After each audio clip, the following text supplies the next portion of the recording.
So I've come to Ikea because I forgot to get quite a number of things actually before I left for Brickworld. So this is kind of like my first venture since being home. I know, so exciting. Unlike a lot of trips to Ikea, because I know what I need, I don't really have to go through the whole thing. They've had a massive restock of these little shelves. Like, to think this is what I needed last time and they didn't have it. I mean, I had to come back anyway, but I'm glad at least I forgot a bunch of stuff, so I wasn't just coming here just for this. But what I have realized is I'm addicted to buying homewares now, and that's a little bit of a problem. I've just like climbed up onto this little display because I wanted to find out what this is, because I feel like this could be very handy for one of the drawers in the day bed so that I can like put people's stuff in it, because right now it's a little bit of a mess. But I think it's this thing. I guess I need two because it only seems to be one in here.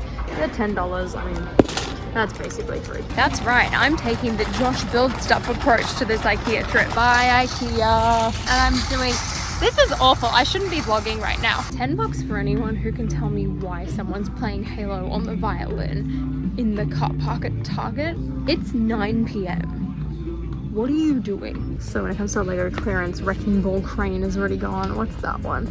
Arctic Explorer truck. I mean, the tickets are there. I just don't know what the sets are. One new clearance find is the Quidditch trunk, which I'm tempted to get. I've grabbed one of these because 600 pieces for $28 plus those minifigures. Good deal. So it's Saturday. Last night while I was at Target, I picked up this like pre-mixed Starbucks vanilla iced latte thing because I don't have an espresso machine or a Keurig or any type of coffee machine. But at Brickworld Chicago, I got really into my iced latte, specifically with vanilla flavoring, and usually I would kind of get like a normal iced latte, which at Dunkin' Donuts I found is pretty good. But as a certified Australian, I'm a coffee snob, much like the rest of the country. So I figured if I'm adding flavoring, maybe it would kind of counter the awful burnt taste that a lot of American coffee has. It certainly does. All things aside, you might recall that a couple of weeks ago, I don't even know if I put this in a video or not, but I covered my desk that I got in contact paper that made it look like oak. And I did this because I bought contact paper for my little turntable thing that you would have seen in my Harry Potter review.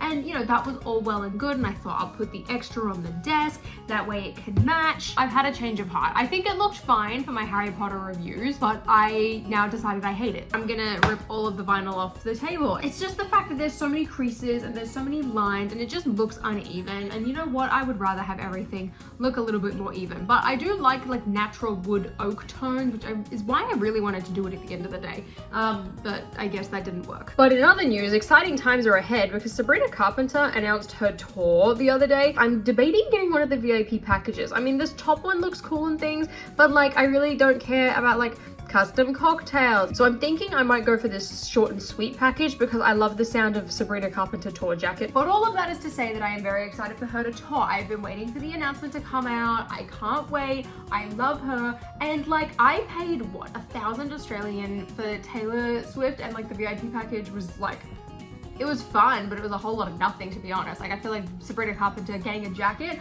and a long sleeve t-shirt. What else is on here? A custom clear sun visor. But also the thing with these VIP packages is that they've only announced the price of the package, and it's the package plus like the price of the ticket. So it could end up being like $500 US to get this like other one.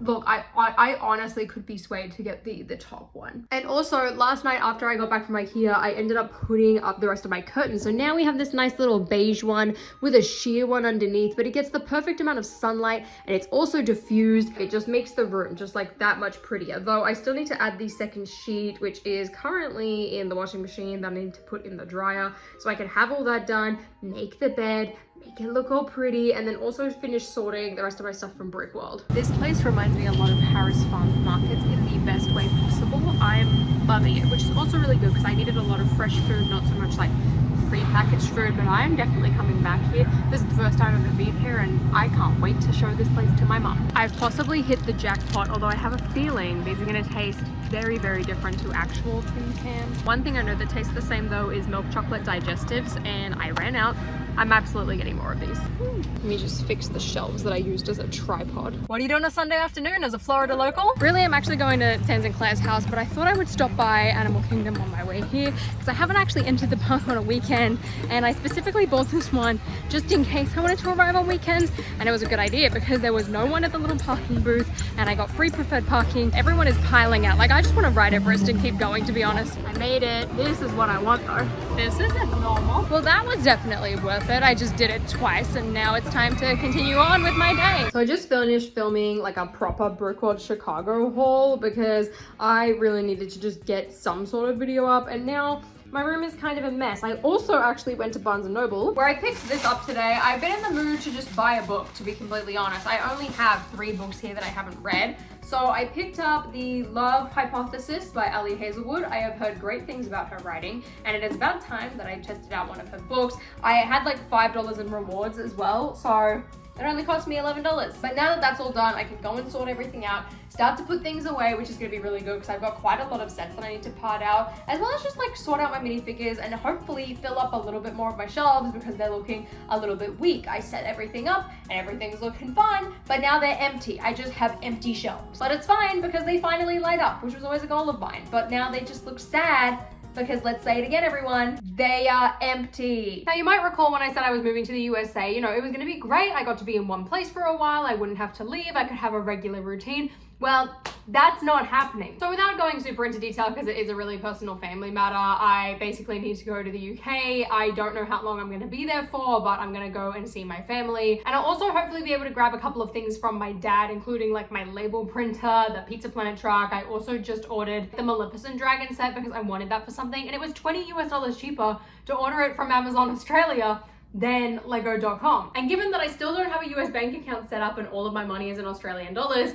that's a big win for me. And since I'm gonna be leaving for the UK next week, I need to try and get like a ton of stuff filmed so that I can just like sit there, edit, or at least film some easy videos. Because to be completely honest, I don't know how much time I'm gonna have to like actually do some work. Now, I don't know if I've necessarily explained this or not, but ever since moving, I have zero concept of money at all, which was really dangerous when I went to Chicago, and probably is one of the reasons why I ended up buying like the black pearl. I mean, that was still a great deal, but you get what I mean. So for several years now, all of the money that I have received has been in Australian dollars, and I am fully aware that the exchange rate to US dollars is terrible. It's like $1 Australian dollar basically equals, I think it's like 63 US cents if you're lucky. And then because I'm having to like constantly use US dollars and constantly convert my money, I'm also getting charged, I guess, like on top of that, like conversion rates or whatever, because I've gone over a certain threshold. Anyway, I'm going too into the details. But basically for the last couple of years of traveling, I've used what is called a Revolut card. I know it's like massive in Europe, and it basically allows me to like preload this Visa card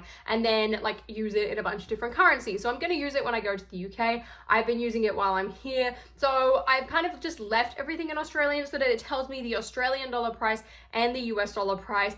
But I still don't really know like how much everything is costing because I'm not getting it in US dollars. Like, I'm not earning in US dollars besides a couple of like my sponsorship contracts. So I'm like kind of lost when it comes to like what that earning means versus what I'm spending. So the reality is right now I'm using my knowledge of Lego sets to understand what I'm spending. So hopefully once I set up my bank account and like start getting paid in US dollars, that will be a little bit easier. But yeah, my concept of money, I feel like a child right now. It's really weird. So that's the reality of moving overseas, in case you were wondering. Hopefully that fixes itself out. But anyway, I should get back to editing my video instead of filming a vlog update because I need to get that submitted today. Perks of being in America is that your artist tours your cities first.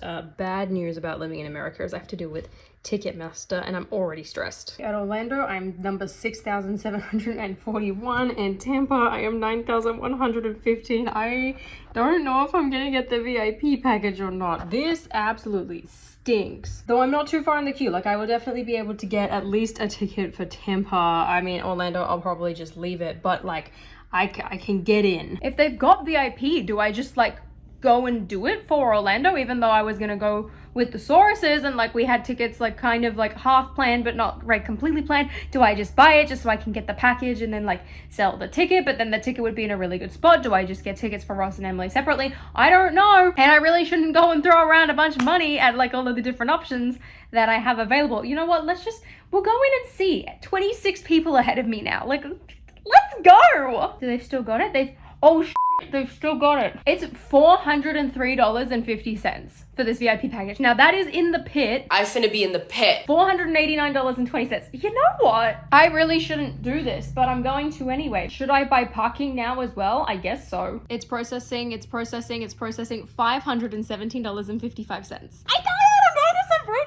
Since it's raining outside and I don't fancy trying to fix my brickboard vlog right at this moment, I decided to rearrange, or at least start to rearrange my shelves, and I've kind of hit a bit of a roadblock because I really love these like illustrated Mina Lima like pop-up books, and I want to have them on a shelf. And also, since they're books, it makes sense to put them on the only one that I don't have a door for. But at the same time, I'm looking at Pinterest inspiration and I've seen people put it next to Diagon Alley, and that also looks really cool. But then I'm like, do I just have this entire middle shelf be Harry Potter? But then also like this Rebels one could be good. But then there is so much tan as well when I mix in like the Tatooine stuff with the Hogwarts castles, and I kind of just want to like mix it around. I don't know what to do. Not that it's a particularly big upgrade, but I added these two little clear twig things to the black lake. So I've got Victor Crumb swimming, and I've got Harry swimming, and the mermaid's just there. Originally I planned on putting the mermaid kind of suspended, but I think this works pretty well, although I've also got to somehow incorporate Cedric once that book drops.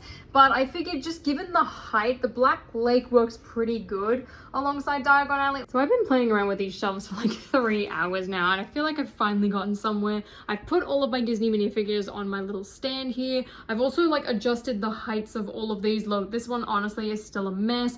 Then I moved this one back down to where it originally was, reset up all of the Lord of the Rings. I pulled out my Batman figures as well and put them next to the Batmobile. Then I finally have, I guess, like some sort of a Star Wars setup. So this is like prequel movies. Originally I was gonna do like Phantom Menace, but then I had like my random Padme Black series and my Anakin one and the Interceptors, so I thought it would probably be cooler to put them all here. Then the one underneath is Clone Wars. However, I've just kind of got a shrine for Ahsoka here at the moment, and then I've got Original Trilogy, which is just Jabba's palace and this little stand, and then some leftover Harry Potter sets down the bottom. The Dumbstrung was a little too tall, so I took off that, but you know, look, from standing up it looks fine. Then this one up here is going to be my Rebels shelf, which I've kind of just thrown everything on at the moment. I also added a couple of like the little Diagon Alley accessories to Gringotts, and then I'll probably flesh out like the entire street eventually at some point. Then underneath the Rebel shelf I've got the books, because then we've just kind of got like another Harry Potter section. I also moved up my lightsaber one, and I have this empty one here which I feel like is just going to be for books, and then like my actual books. Apparently I was feeling ballsy because I signed myself up for a dance class, and my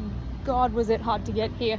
I have not seen rain so heavy in my life. It's an exciting time. So yesterday I went to Disney all day for Tiana's Bayou Adventure, and that was a whole great thing. That's its own separate video. But this morning I actually had to go into the bank because I was able to set up a bank account. Finally, I had a light bulb moment the other day, so basically I got like a new registration for my car and I had to swap it over. And then at that point, like, it got me thinking about bank accounts again, and I realized my parents have a British bank account, but all of the statements and mail are sent to our Australian address. So I went onto my Australian bank and I changed my address, and then I printed out a bank statement and I went in and I was like, hey, is this valid? Like, it's an Australian bank account, but it has my US address on it, and it was. So I was able to set up a bank account today, finally, because I still haven't done my driver's test. And then once I've gotten my ID, hopefully I can get health insurance, because I only have less than 30 days to get that done. Otherwise I can't do anything until enrollment season. And that's a little bit of a problem as an Australian who's used to health insurance.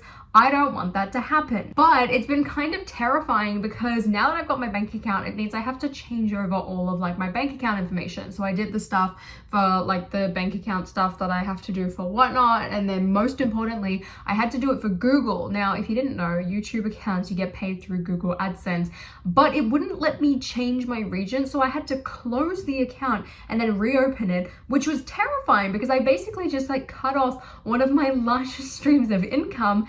and currently it's not set up. So I don't know if I'm gonna like lose a day's worth of AdSense or ad revenue. I don't even know how long it's gonna take. Maybe it could be a week. And now I'm kind of tempted not to just upload anything. I also should probably update Twitch. Not that I have streamed on Twitch in a while, but I should really do that and kind of just like do all the admin stuff. Like right now I'm doing all of my Amazon affiliate information, and I also need to go and do some other affiliate information. There are so many things that I need to switch over, and then once I get my debit card, I can then switch over things like Spotify, Disney Plus. So I've got all of that to do, but I'm so glad that I have a bank account now, and I'm kind of kicking myself because like I could have done this way earlier if I had really thought about it, but I didn't. What moron decided to come to Disney last minute again? You guessed it, it was me, and it's raining again. So I've come to Hollywood Studios because they released the Pizza Planet truck popcorn bucket that I really wanted here right as I left for Chicago, so I didn't get to have a look for it, and I was like, look, I'm nearby, might as well. And then I drove up, and lo and behold, guess who got a preferred parking spot? Good thing I left my poncho from yesterday's Tiana Bayou Adventure debacle in the trunk. I'm also deciding to raw dog Disney. I'm just gonna bring my phone because everything else in my bag, it's like my camera and stuff, but I don't really need it. I don't even have like my physical card with me. Like I'm just using my phone, so it'll just be me, my phone, and my car keys. Star Tours was awesome today because I got a version that I'd never had before, which was Kashyyyk and Death Star 2, and then I'm just like wandering along, heading on over to Toy Story Land to try and find this popcorn bucket, and I found one stand that has it hanging up, but they've just shut. So now I'm trying this other one, but I don't even know if they've got it. I'm really hoping they do. And I haven't even reached Toy Story Land yet. I have spotted them. Oh my god. And now I get a fun snack too. Oh, this is great. Popcorn, popcorn, popcorn. Guys. I did it! I got them! Oh my gosh, there is little Jar Jar marionettes. I could not come to Galaxy's Edge without getting my favorite cold brew drink. And I asked for extra of like the cream cheese foam this time. Man, that was a good decision. It tastes great. Artwork is copped, and I stupidly wore my like new-ish shoes, and my socks are like ankle socks, so they're rubbing now. So that's great. I literally walked into this park, spent $100-ish, and now I'm leaving. You know what's fun is on the way home, running out of petrol/gas, and also having low tire pressure and having to do your tires. And then the last time you did your tires, you and your mum freaked out and stuffed up and then had to ask a nice mechanic to help you figure out how to do it. I think I did it. We're about to find out. Okay, perform reset. To measure, drive off.